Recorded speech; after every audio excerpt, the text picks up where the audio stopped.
давайте попробуем сопоставить. Вот мы точно не видим, что это российский там град, например, да? Но мы только что видели кучу российских танков, градов, техники и всего прочего. Можем предположить, что он, наверное, российский, а не украинский, который в Донецке в 2014 году стреляет в украинские позиции, да? Ну, типа, логично? Ну, такова тактика была с двух сторон.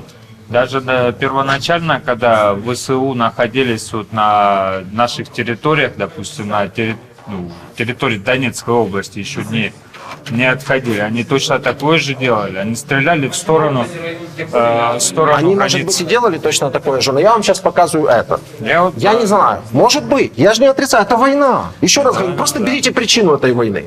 Вот зашла туда Россия, это причина. От этого погибли потом дети, люди. От этого потом пошло полномасштабное вторжение. Не потому, что у нас Майдан был, а потому, что Россия в Украину зашла. Вот почему. А как остановить? Остановить? Я уже об этом говорил в процессе нашего общения. Просто каждый должен сказать, нет, это нахер не надо. Все. Ну, в том же числе с украинской стороны военные должны... Нет, Украина будет забирать свои территории. Почему это вдруг? А почему мы должны их взять, кому-то подарить? Я не пойму. В чем дело? Я могу понять еще Херсон, а понять Запорожье, да? Вот, Да. А Донецк чем отличается? Донецк, Луганском. А как же 1,5 миллиона украинцев, которые оттуда выехали, что на них плевать? Нет. В 2014 году, когда все вот это начиналось, почему ВСУ на тот момент не пошло на Крым, а пошло на Донецк и на Луганск? Я отвечаю, я изучал стенограммы переговоров по крымскому вопросу. Они публичные. Они до сих пор они публичные. Они, конечно, нарезанные, как говорят, но они публичные. Стенограмма обсуждения Турчинова, который был ВО президента, и всех вот этих вот, которые вокруг. Тимошенко там было. Ну, я вам хочу сказать, что это похоже, это хуже, чем наша сегодняшняя с вами беседа. Это такое, что попало. То есть, я вам прямо говорю, проблема того, что мы не защищали Крым, заключалась в том, что вот пришли люди, которые просто не знали, что банально с этим всем делать в тот момент. Россия этим воспользовалась, зашла в Крым. Но к моменту Донецка-Луганска уже чуть-чуть ситуация изменилась. Хотя я думаю, что... Ну ладно, не буду заходить на внутреннеполитическую историю. Ну вот, собственно говоря, и начали защищать свои земли, и будем защищать. А если бы Россия не вторглась сейчас полномасштабно, то де-факто, вы же понимаете, что ваши области, они уже как бы были под контролем России, как и Крым. Все, что нужно было, это России типа объявить своими, остановиться. Потом мы лет 80 на международном уровне бы обговаривали, насколько это все неправильно, и санкции, и ну-ну-ну, и глубокая обеспокоенность, и все такое прочее. Это было бы безусловно, но Россия зачем-то сошла с ума в лице Путина и решила сделать полномасштабное вторжение. За момент полномасштабного вторжения, за 9 месяцев, мы не только поняли, что мы можем им противостоять, но мы и поняли, что мы можем и наступать. И сейчас вопрос возвращения всех наших территорий стоит уже, ну, абсолютно... В том числе с Крымом. Он уже не является фантастическим. То есть, если до полномасштабного вторжения вопрос освобождения Крыма, если бы кто-то его поднял, все бы сказали, да не, ну что там, такая российская армия, такая сильная, никогда в жизни. То сейчас это уже никого не удивляет, это уже абсолютно реально. Что мы пойдем, заберем и освободим свои территории. Потому что они наши. Ну, например, логически, сколько областей хотела Россия взять вот как в 2014 году? Вот про проект, с которого я там прикалываюсь всегда, Новососье. Сколько областей? Ну что, 8. пяток, наверное. 8 областей они хотели взять. Вот это была цель после Крыма сразу. Но как бы украинцы зашевелились. Проект Новороссия. Да, проект Новососье это называют. Украинцы зашевелились и пошли, много добровольцев пошло. Они поняли, что это не закончится на Крыме, да, что это дальше полезут. Вот, и это все как бы остановилось на Донбассе. Да. А я уже Все объяснял, просто. Почему после вот этих Минских соглашений, вот этого всего, ну, свою версию как бы объяснял. Почему оно типа относительно затихло к 2021 году, если вы знаете, там вообще 7 жертв насчитали, что-то я сейчас покажу это все. Всего лишь, да. Потому что у России было желание политическим путем разрушить Украину. Ну вот через внедрение вот ОРДЛО в особый статус и дальше... Я уже об этом во всем. Просто они ждать не хотели уже, видели, что... Они поняли, что Украина на это не идет. Да. Ну, они рассчитывали правительство Зеленского склонить к этой капитуляции, как они когда-то склонили правительство Порошенко к Минским соглашениям. который по моему личному Да, мнению вот считается- каналы Медведчука закрыли, да, решением РНБО, это Зеленский и так далее, и просто россияне поняли, что ничего не выйдет. То есть украинская власть начинает прессовать Ну, то пророссийских есть политиков. договорники закончились, да? И начинается, когда вопрос уже ставится руба. Ну, вопрос правильно опять же ставится. Значит, свобода слова как таковая. Как она? Да нет, это, ну, А какой Ну, свободе если слова вы закрываются телеканалы, Значит, наверное, это как-то влияет на значит, ущемление смотрите, свободы слова. Человек, который прожил в российской пропаганде 8 лет, да, пытается говорить про свободу слова, это, в принципе, неправильно. Но я вам могу объяснить. В принципе, когда идут... У любой страны, во-первых, есть свои законы. У нас также. Не, ну я тогда вот перебью, извините. Каналы вещали на территории Украины. да. Они же не Ну, вещали с каналы, территории, да, но они были зарегистрированы, Да, имели конечно, лицензии, да, все как да, положено. конечно. Они имели свои офисы, это не говорит о том, конечно. что это преследование свободы Конечно. слова. Они же не вещали из-за границы, Не, правильно? да, давайте так, да, я немного как Вопрос. журналист. Я просто простой вопрос задам. Вы можете взять, вот вы гражданин Украины, вы не в плену, я гражданин Украины, похоже, я не в плену. Вы можете, нет, вы гипотетически, вы можете взять, достать нож и убить меня.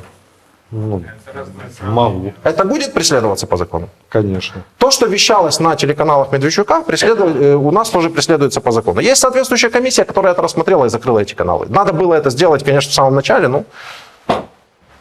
Я немного скажу, вот как это все взаимосвязано, например, как бы медиа, политика, да? Когда вот закрыли каналы Медведчука, да, вот была поддержка ОПЗЖ, они же были вторыми, которые зашли в парламент, и вот делали корреляцию. После того, как закрыли каналы ОПЗЖ, медведчуковские, да, можно говорить, то поддержка ОПЗЖ сразу резко упала. Вот это реальные, как бы там через 2-3 месяца провели, и поддержка среди населения резко упала. Ну, это понятно. Да, ну вот это медиа-политика, и поэтому вот это мы все делаем. Это все взаимоповязано. Медведчука каналы почему закрыли? Пророссийская повестка здесь была. То есть тоже вот так вещали, ни о чем, без фактов, без ничего, спикеры, которые приходили и так далее. То есть есть безопасность как бы государственная, правильно? Нормально? Ты шире рассказываешь о том, о чем я сказал, да. Да, государственность, безопасность государственная, да, и медиа это тоже включает как бы в себя. Потому что они вещали про российскую повестку. Полностью толкали. При этом, поймите, зафиксировано полноценное российское вторжение в Украину, что мы с вами смотрим. Оно есть, это факт. И при этом в Украине есть политические деятели и каналы, которые прямо пытаются в режиме онлайн 24/7 это оправдывать и рассказывать о том, что да, нам нужно с Россией дружить, и дальше нам нужно идти с ними на соглашение. И вообще нужно принять все то, что нам предлагает сделать Россия. Естественно, что это выходит за рамки государственной безопасности. И это не только в Украине. И у нас вообще допустили открытие этих каналов и функционирование этих каналов на протяжении примерно 3 лет. И я считаю, что это вообще лютейший зашквар, что это происходило. Знаете, чьи каналы были? Медведчука, да? Медведчук кто? Кум Путина. Откуда деньги шли, вы знаете? Много расследований в Украине было сделано. У него же нефтяная вышка там где-то. Где? Медведчука. Где? На севере, там, в России. В России. На жене его. Да, на жене его. Официально на его жене. Нафтобазы и так далее. Заводы, то есть все деньги русские, российские. То есть в Украине финансировались каналы за российские деньги.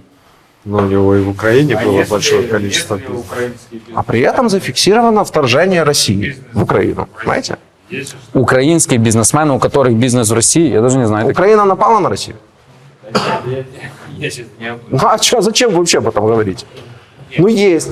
черпал деятельность России. Что с этого? Да вопрос не в том, откуда он черпал Он деятельность. политику Вопрос делал. в том, что Россия вторглась в Украину, и есть каналы, которые поддерживают российскую информационную повестку. Это противоречит структуре нашей безопасности, и эти каналы закрыты. Что непонятного?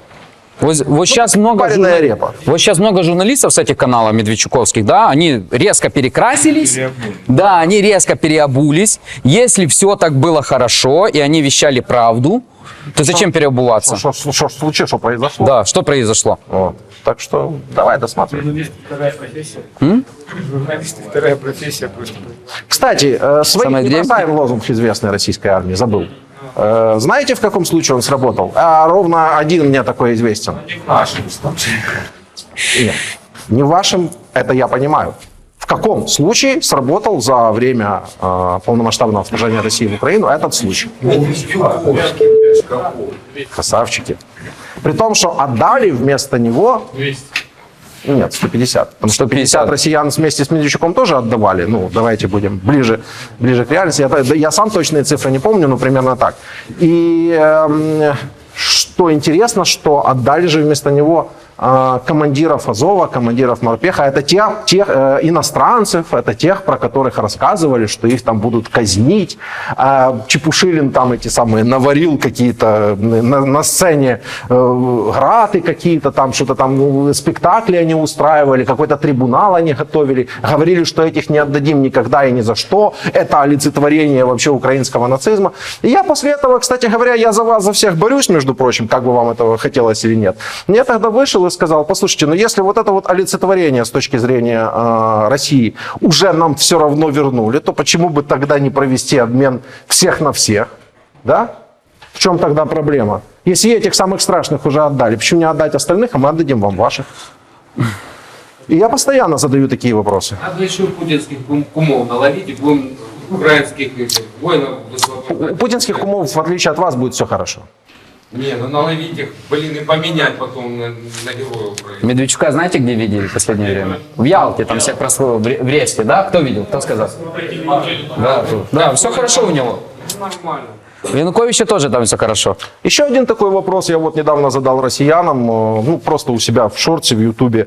Говорю, слушайте, но если вы по Конституции, там, по каким-то своим законам приняли к себе, якобы признали своей Херсонскую, Луганскую, Донецкую, Запорожскую область, а действия боевые ведутся именно в этих областях сейчас, да, вы их признали своими, действия боевые ведутся в этих областях.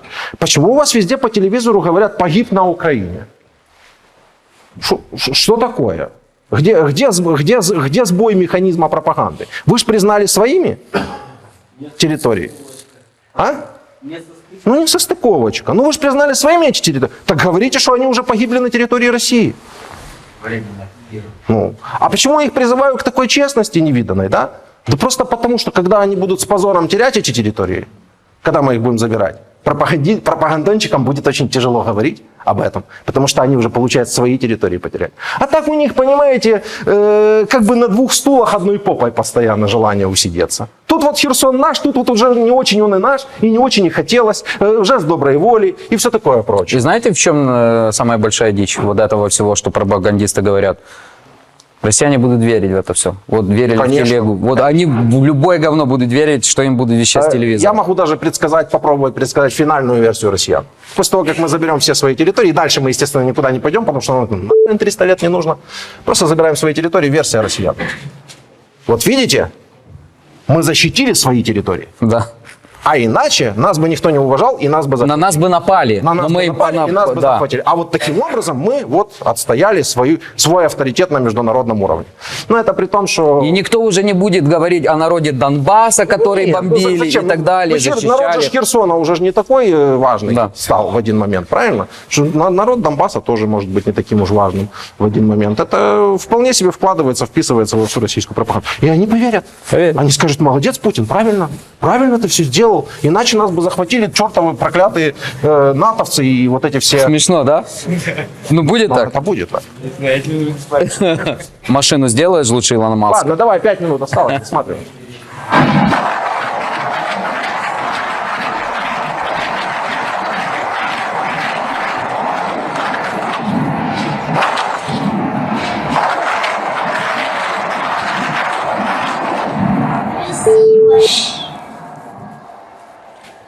Ребенок, который говорит красиво, ей сейчас уже, ну, она уже, наверное, совершеннолетняя. Мне интересно, жив ли этот человек?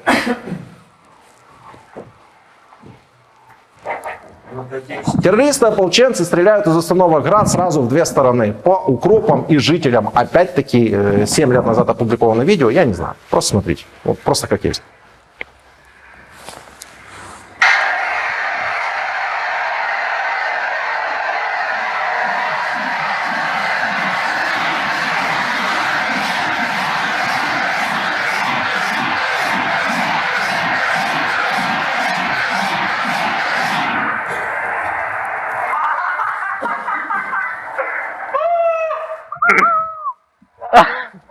праздником укроп.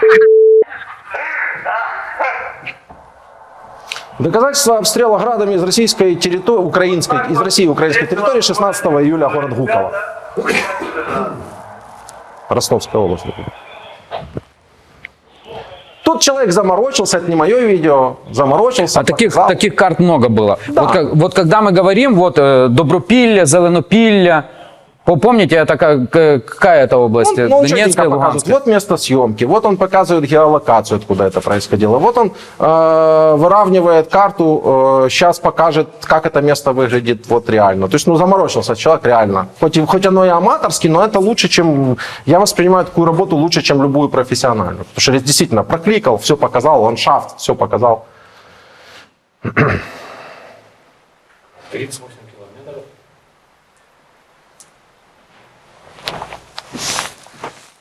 Ну, да, если хотите, я в следующий раз привезу. Вот, например, когда лупили градами, вот так, если мы представим, что это граница, Ну вот, смотрите. то около границы все было в этих... 14-й год, город находится уже под оккупацией, с 14 Нет, еще тогда он не находился под оккупацией в этот момент. И вот идет обстрел. А это за то время паблики он показывает. И это наши СМИ пишут, что в районе Червонопартизанска и Проваля боевики обстреляли сила Тоисграда. Но смысл-то самый главный в том, что это произошло из территории России. Краснопартизанск. Ну, да. Свет был рядом. Причем это червоно-партизан. Да, червонопартизан. Около 16, ну то есть все, вот это вот в пабликах зафиксировано. И погибло, между прочим, среди мирных жителей около 15 человек, вот их обожженные тела. Да кто обстрелял Червонопартизанский и убил этих жителей Луганской области перед референдумом? Перед референдумом это было. Может быть, для того, чтобы сказать, что это укронацисты сделали, и люди охотнее пошли голосовать? Может такое быть? Может быть. Все.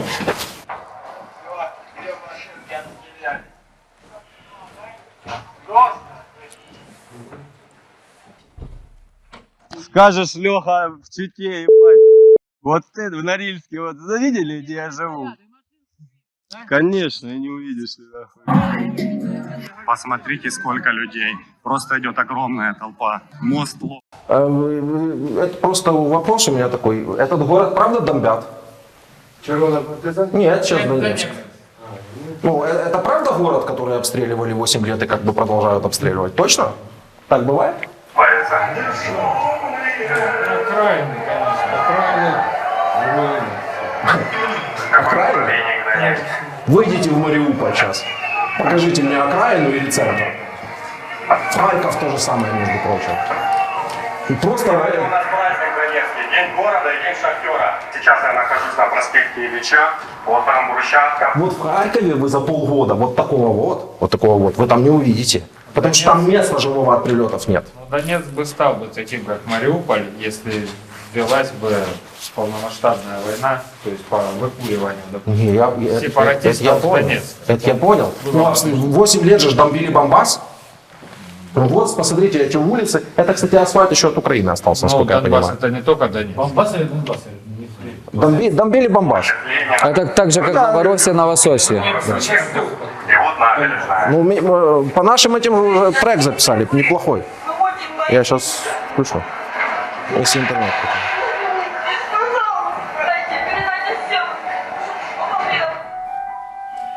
Как это не привыкли, она говорит. Вот пришла, вот началась война, вот это теперь Донецк уже, который уже бомбят, да. Вот уже прилетает, извините, но уже пошло. Довели до этого. Вот Донецк, который 8 лет жил в условиях прифронтового города. А это то, что российские пропагандисты умудряются пи***ть у себя в эфире. Пи***ть я уже говорю просто потому, что у меня других слов тупо нет. Просто послушайте, что они несут. Но тем не менее, в сравнении с тем, что сейчас, я так понимаю, что люди вспоминают об этих 8 годах как о почти мирных или нет? Ну да, мобилизовали это всех мужиков, да, кого смогли, кто не смог отмазаться, откупиться, сбежать, мобилизовали всех настолько, что пока не спохватились, там первый месяц женщины водили грузовики развозили продукты. Живу я в Донецке возле огромного больничного комплекса. Вижу очень много раненых ребят бесконечности, в колясках инвалидных. Это официальная статистика, то есть это за первых 4 месяца по погибшим, то есть вот 2022 год, ну на январь это понятно, 1 человек. 2021 год это 25 человек якобы погибло со стороны прифронтовых территорий из официальных источников ваших и наших. Понимаете?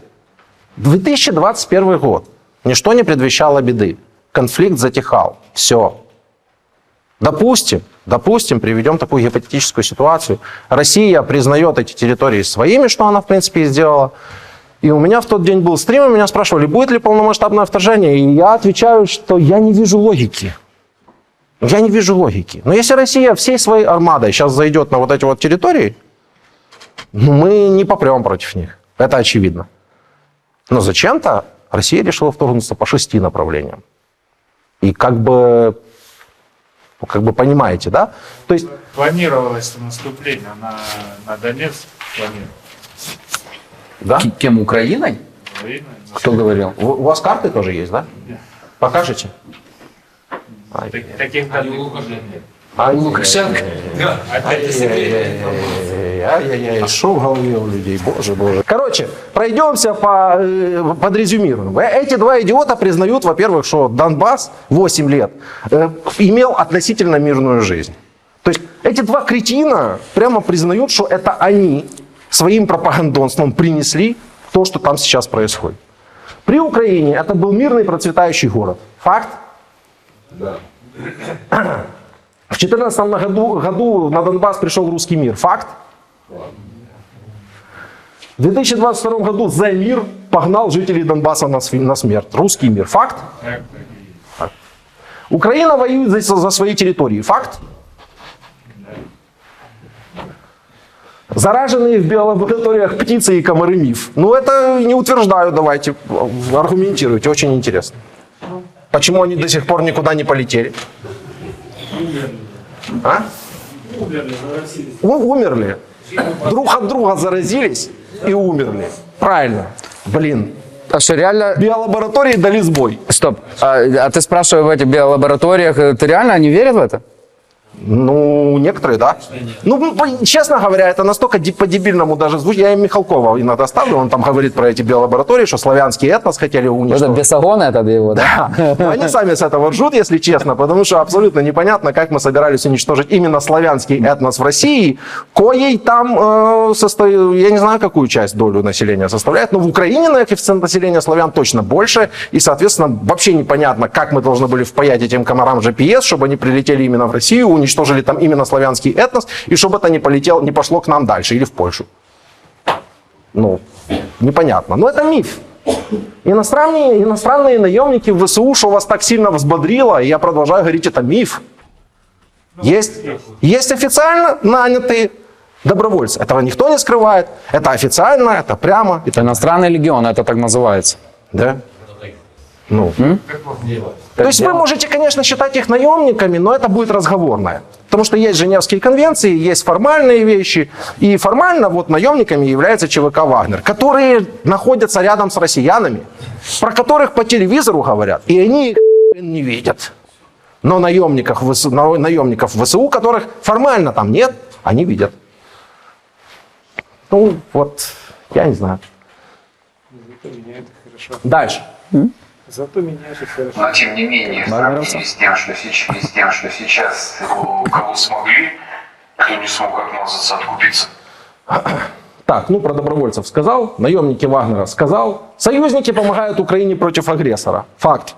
США предоставляют ленд-лиз Украине, как предоставляли его СССР во времена Второй мировой войны. Факт.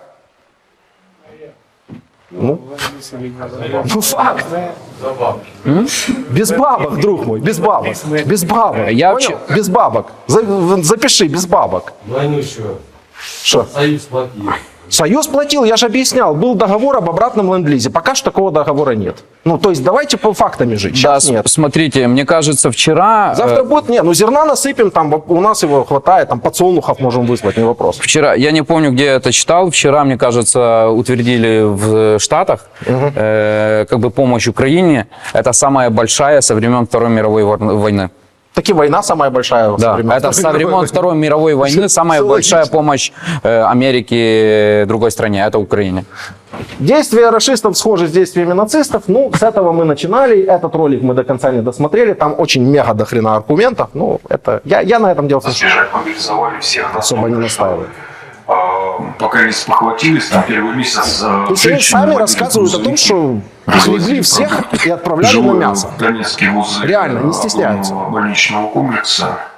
Вижу очень много раненых ребят бесконечности, колясках инвалидных. Вижу, как их матери приезжают из каких-то там донецких городков. Еще раз, за 4 месяца количество погибших гражданских превысило значительно количество за вот этих вот 8 лет, когда якобы кто-то там кого-то бомбил. И это не с одной стороны, это... В супермаркете там что-то... 8 лет это с двух прифронтовых сторон. Слышал я хорошо, как женщина меня во дворе продали, особенно в марте-апреле, когда жуткие были бои. Вот это вот Харьков после 8 дней освобождения. Внизу можете подойти посмотреть. У меня есть целый ролик, мы там ездили, сами снимали с дрона. Мы там были, нас туда еле пустили, потому что проблема была.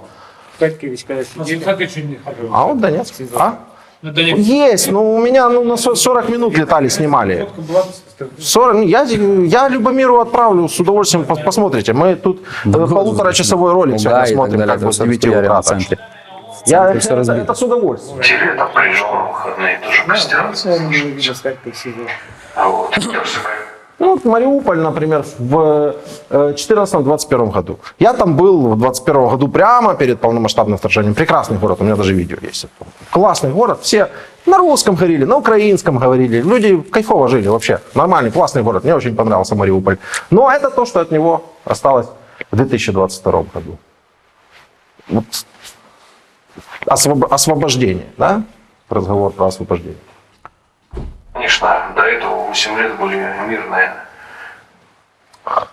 Ну и краткое резюме о том, что ничто не оправдывает действия россиян. А их реально ничто не оправдывает. Где? В Харькове, когда все его сидели. Вы видели город? Видели город. Он так строился. Там замечательно был полностью обзор Харькова. А хрен с ним, ладно. Раз уже пошла такая песня, ну вы что вы думаете, я вам сейчас придумал, да? Нет. Просто это может быть правильно? Вот окраины. Ну, конечно, может быть окраина. Ну, конечно, может быть не возле СИЗО, блин. Северная Салтовка, знаете такой район? Ну, вот его полностью уничтожили. Это район, в котором много, спальник очень много. большой. Это огромный 400 спальный тысяч, район. мне кажется, Нет там дома, в проживает. который не прилетело. Ну, толку. Ну, просто проблема с интернетом. Пока я сейчас его найду, пока я загружу. Вы же все равно посмотрите и скажете, так это украинцы сами себя обстреляли. Это фейк. Укры, каратели, нацисты, бандеровцы, фашисты эти самые. В общем, все ваши вот эти любимые слова. Бомбили Донбасс? Это могу поставить. Кто бомбил Донбасс? Откуда я знаю, кто бомбил?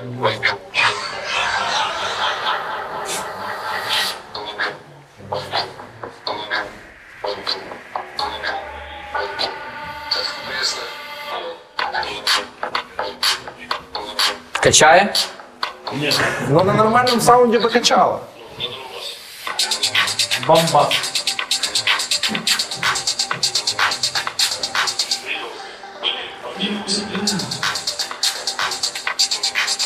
Да? Поставили бы тебя в других условиях, ты бы сказал бы, вот укры. Вот же они, твари, бомбили наш Донбасс и еще издеваются. Это просто прикол. Так само, как, наверное, с Байрактар Ньюс, я его просто не смотрю. Чувак просто, у нас постоянно оговаривается, мы спрашиваем, кто бомбил Донбасс. Откуда я знаю, кто бомбил Донбасс? Это просто прикол. Никто к вам никакого отрицательного отношения не имеет. То есть вообще. Что? Что смешного? Что смешного, блин? Смешно. Да говори, что ты это? Владимир, ну что, может на следующий раз я подготовлю это внешней торговли что-то? Будем дискутировать. Я просто сказал цифры. Да нет, ну, я думаю, что... Проблема в том, что можно просто сказать, что людей сожгли невинно. Да. Просто на Майдане мы тут просто. И все будет просто. Просто в Крыме провели референдум. Ну все это непросто, понимаешь? То же самое экономические Меня вопросы. радует, знаешь что? Что показывают Украину. Комбайны класс. Трактора класс. Все сеется, все пахнет. Ну что это Монсанто, не украинский народ, будет с этого пахнет. Кто? Корпорация Монсанто. Долбанный Сорос. Я, правда, не знаю, кто там за Монсанто, Сорос или не Сорос. Ну, все Сорос. Это вообще Сорос. на Медведчуковских каналах все толкали, что это все Сорос. В любом случае все Сорос. Не то, что там где-то какие-то трактора конченые, там... Я тебе знаешь, что хочу сказать? Вот так по-простому. Вот все, что у нас в стране, внутри нашей страны происходит, я со многим не согласен. Я многому не рад, я многому недоволен. Но последнее, что бы я сделал в своей жизни, чего бы я не сделал даже под автоматом, это взять рашистскую тряпку вонючую, повесить ее на дуда и потоптаться по флагу своей страны. Понимаешь? Эти вопросы, которые ты говоришь, мы должны решать вместе, между собой, разбираться. Не нравится что-то, выходи, говори, ты имеешь право, ты украинец. Как эта женщина, которая не отправила на мясо своего мужа в ролике, а вышла. Понимаешь? Вот, это украинец. Это рашисты, они забитые там у себя рабами живут в своей стране. А мы другие люди, и мы за это воюем. И еще почему, например, случился Майдан, да? Вот вы это называете там конституционным переворотом и так далее. Все шло к тому, что Янукович то же самое бы сделал, что происходит в России. Митингов нет, демонстраций нет, небольшая группа людей все монетизирует, свободы слова нет. Все счастливы, все довольны. И все счастливы и довольны. Я, например, не захотел вводить Майдан. Он бы не захотел, он слушай, ну... я не хочу вводить войска. Не было такого? В Европе вы даже, например, в А вот вы говорите, Янукович убежал, да? Ну, мы говорим, Янукович убежал, он реально убежал, да? Съебался, да? А вот давай представим другую версию. Просто чисто гипотетически. А не помогла ли ему Россия туда съебаться? Чтобы представить это все госпереворотом и отжать Крым под шумок. Конечно, представить можно все, что угодно. Так вы же живете гипотезами. Вы фактически живете гипотезами те, которые вам... Да, вот именно, никто не знает, но вы точно знаете, что злые укры вас бомбили просто потому, что им так хотелось. Многие так думают. У многих это в голове реально. Что вас бомбили вот просто потому, что вас хотели уничтожить, потому что вас ненавидели. Это фейк. У нас таким образом. Это за счет того, что вы говорили, каждый час хотя бы вот это. Нет, ну не в этом суть, например. Все реально будет. Это Любомир, он здесь живет недалеко. Я ему буду отправлять по возможности нарезочки, то, что надо, вот, желательно. А вам интересно об этом говорить всем, да? Чтобы кто-то приезжал и чтобы говорил об этом? Владимир, ну мы можем поговорить об этом, о внешнем долге. Какие-то новости. Конечно. Что? Что? Столько народу завалили. И столько, блин, раздолбили. Мы же типа разговариваем, чтобы больше не валили. Это совсем такая влага, полнейшая. Сколько народу полягло, за что? Мы же объясняем, что у нас к вам никакой антипатии нет. Вот у меня, как у жителя Киева, нет никакой антипатии к жителю Луганска или Донецка. Вообще. Ну вы же смеетесь что-то. Что смешного, блин? Вам рассказали, что это по-другому? Нет, это не по-другому. Не, ну просто вот вы говорите, я там Западная Украина, да, вот Западная Украина, там москали и так далее. Я же никогда там, ну, я как бы русским языком не разговаривал, я его не учил в школе, да, потому что когда я родился в Советском Союзе, распался Советский Союз, и я был первым классом, который уже русский язык не говорили, да, но я же нормально общаюсь, да, у меня нету там чего-то как-то такого, и есть здесь, например, россияне, которые не понимают по-украински, да, хорошо, и, например, я поэтому перехожу на русский язык. Вы же все понимаете украинский язык, да, вы говорите, что там на Западе Украины это москали, да, я всегда говорю, вот когда там говорят, да, вот там, например, Западная Украина, что это москали, я всегда говорю, это украинцы, просто у них другая история, они 5 веков были под Россией, их просто загнобили. У нас здесь была свобода слова, а в Австро-Угорской... Я не знаю, что было при 1939 году, Галичина не отошла к Союзу. О, Боже. Может быть, Да. Я говорю о востоке Украины, не говорит, чтобы было бы заебись, и мы бы были в Европе, и все бы было чики-пуки. Я не согласен. Вот мне Соловьева скинули, так что я не смотрел. Вот если интересно, давайте. Что-то новое лепят опять, смешное, скорее всего. Трагический. Потому что так Донецк, наверное, не обстреливали никогда. А ведь терпение-то может кончиться. Да. И чтобы таким образом мстить за провалы ВСУ, даст лишь Верховичен, Цуричен, даст Украиничен Райх. Хватит звонить нюни. Хватит.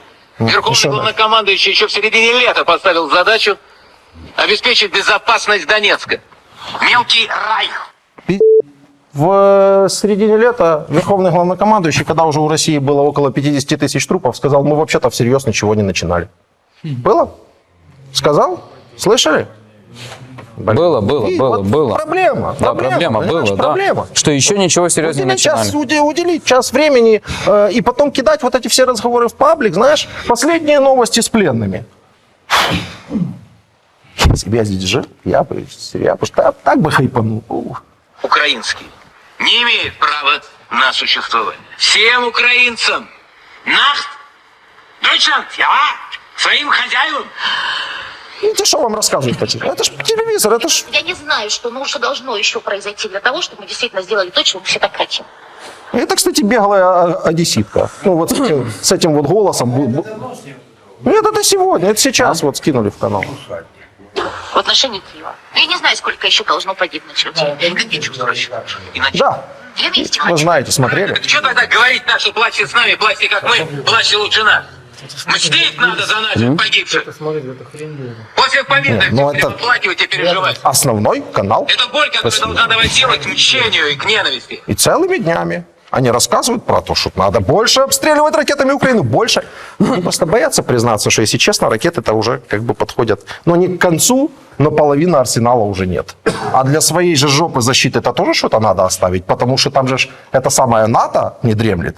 В один момент может и зайти. Зайдет с патриотами, с этими всеми. Ну, как бы да, и может быть проблема. Кстати, это «Витязь», если вы ее смотрели.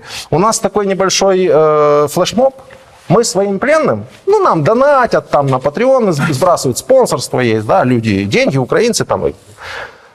Мы запустили такой флешмоб небольшой, что вот нашим бойцам, которые берут в плен россиян или там жителей ЛДНР, мы даем небольшое вознаграждение.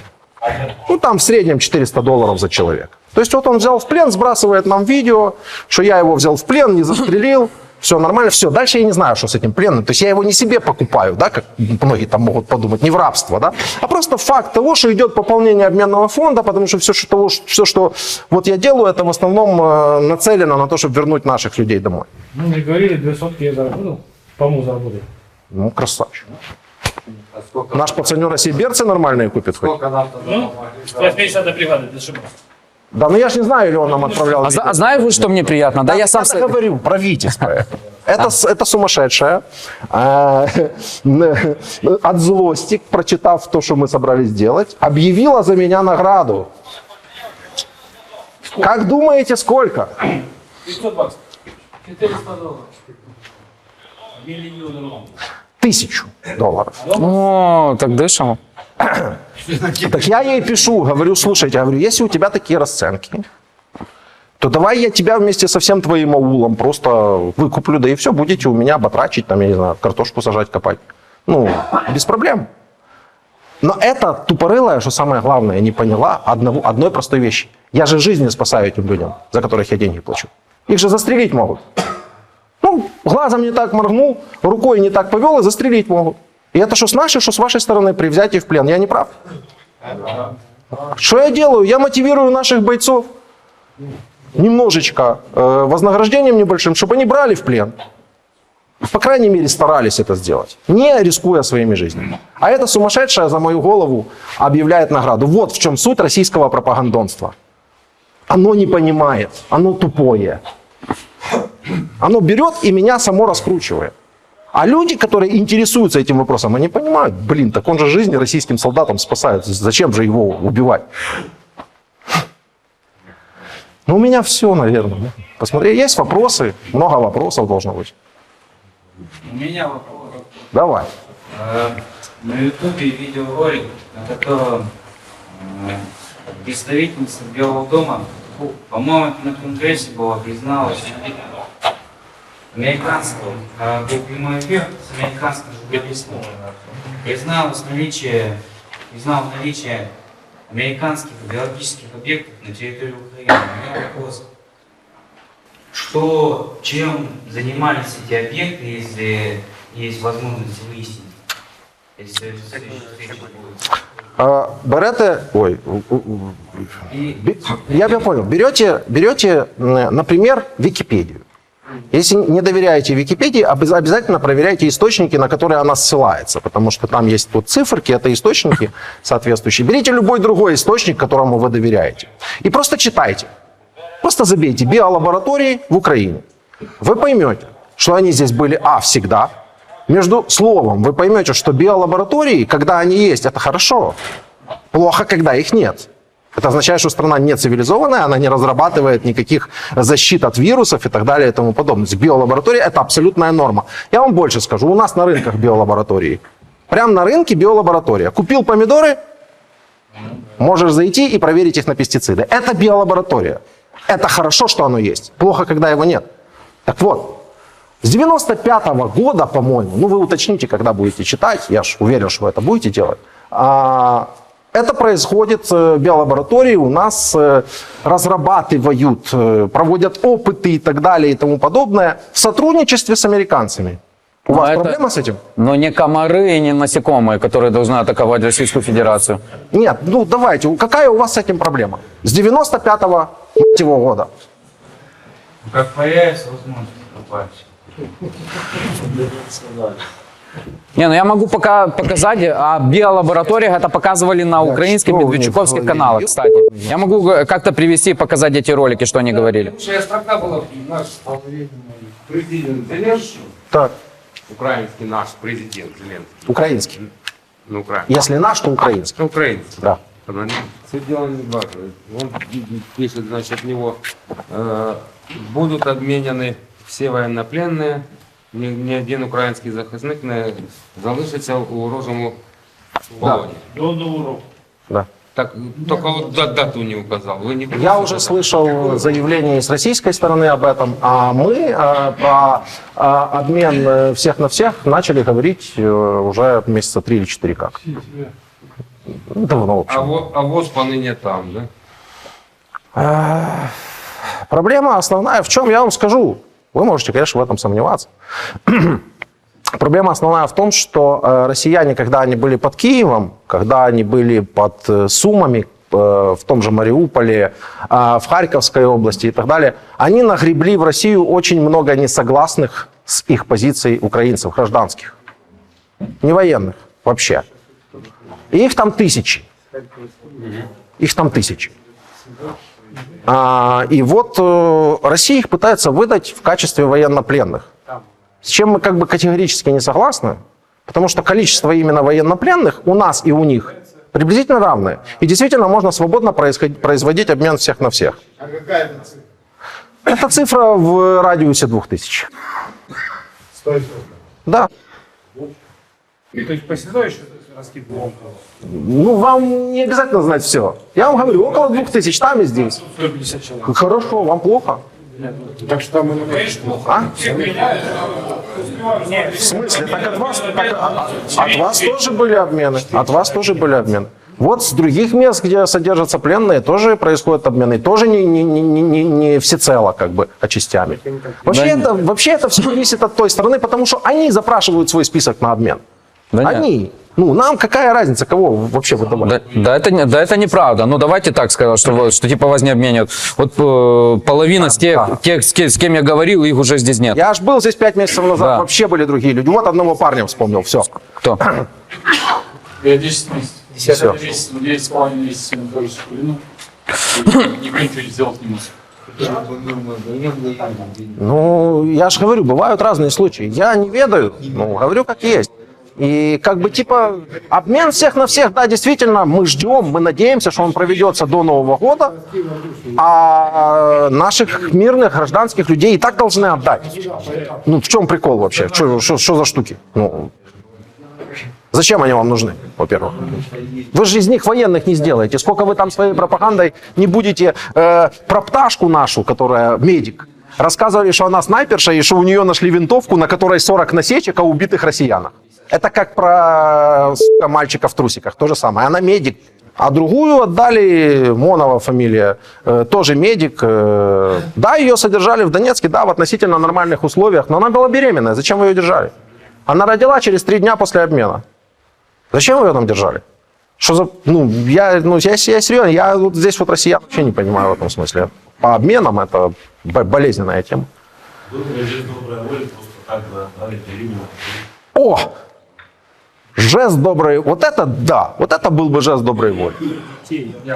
Смотрите, я вот сидел, когда меня взяли в плен, если в подвале, да, как говорите, женщина там, да, ну понятно, беременность здесь не обсуждается, женщина. Я слышал, как вот, допустим, военнослужащие, да, ЗСУ, они вообще не берут, допустим, женщин, да, медички, не медички, они всех сразу 200. Это лично я слышал, как разговор. От кого? Между военнослужащими ВСУ они между собой говорили, что никого не берут в плен 200. Даже медичка заходила, которая там ногу у меня обрабатывала, она также сказала, она говорит, взяли в плен, но ее за 200. То есть военнослужащие Украины тоже не берут женщин? Не, я вам могу показать, что берут. Есть видео, вот женщин в плен. Ну я понял, нет, я же не могу отвечать за все слова, всех сказанные, всех и везде. И вообще, когда жители вот этих вот регионов начинают акцентировать внимание на каких-то там неправильных поступках украинских военных, да, еще начиная с 2014 года, я не отрицаю, что такие поступки были. Мы, я же говорю, 48 часов можем по кругу ходить. Причина и следствие. Вот нехер было здесь делать россиянам с 2014 года. И в Крыму, и на Донбассе, и вообще везде. Если бы этот шизофреник полностью не сошел с ума в 2022 году, то все бы вообще уже затихло и вообще бы ничего не было. Просто и все. Ну. А хорошие и плохие, правильные и неправильные, это люди. Ну, они есть как бы везде. И, то есть, о чем тут говорить? Зверство в Буче вам надо показать, в Ирпене, под Изюмом. Вот это вот, чтобы вы так посмотрели, да, и оно немножко где-то может у кого-то. Потому что, если честно, вчера я провел 5 интервью, а до этого еще там, допустим, там около 500, да.